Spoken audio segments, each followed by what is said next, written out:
Effectivement, je félicite la signature de ces chartes entre notre commune de Montpellier et les associations Assiettes Vertes et Wellfarm.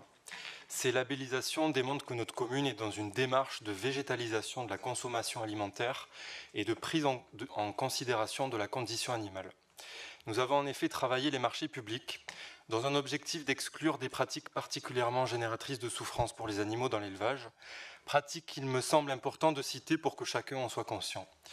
Des poussins étouffés vivants parce qu'ils ne correspondent pas au bon genre selon la production industrielle voulue, des castrations à vif de divers animaux, des porcelets considérés comme trop faibles pour survivre aux conditions de l'élevage et donc tués en leur fracassant le crâne à plusieurs reprises contre un mur, des poules ne vivant que dans l'espace d'une feuille A4, ou encore des lapins vivant dans des cages ne leur permettant pas de sauter, ce qui est pourtant un impératif physiologique pour eux.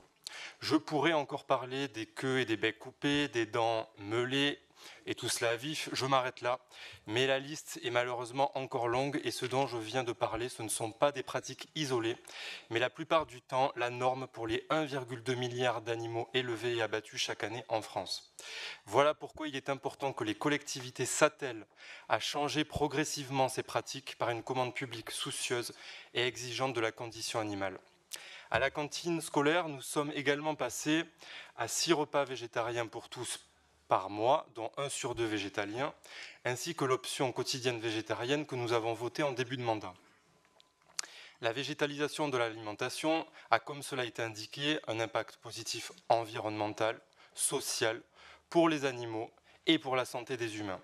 Environnemental, car l'élevage, c'est 15% de l'émission de gaz à effet de serre, une utilisation bien plus importante en eau, et pour nourrir les animaux, l'import de soja transgénique produit en Amazonie avec l'utilisation massive d'OGM et de pesticides engendrant déforestation et pollution des nappes phréatiques au détriment des populations locales.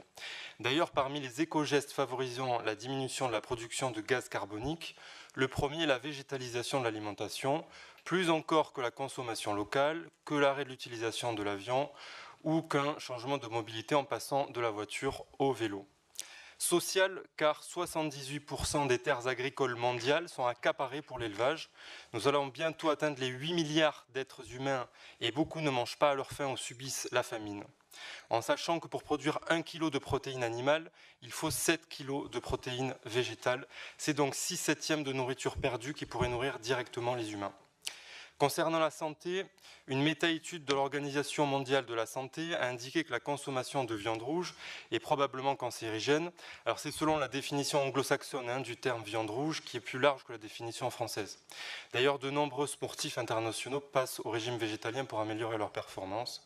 Je suis donc heureux du travail que nous menons avec Marie Massard, les équipes de l'alimentation et qui tend à avoir une consommation plus responsable. Voilà, je vous remercie.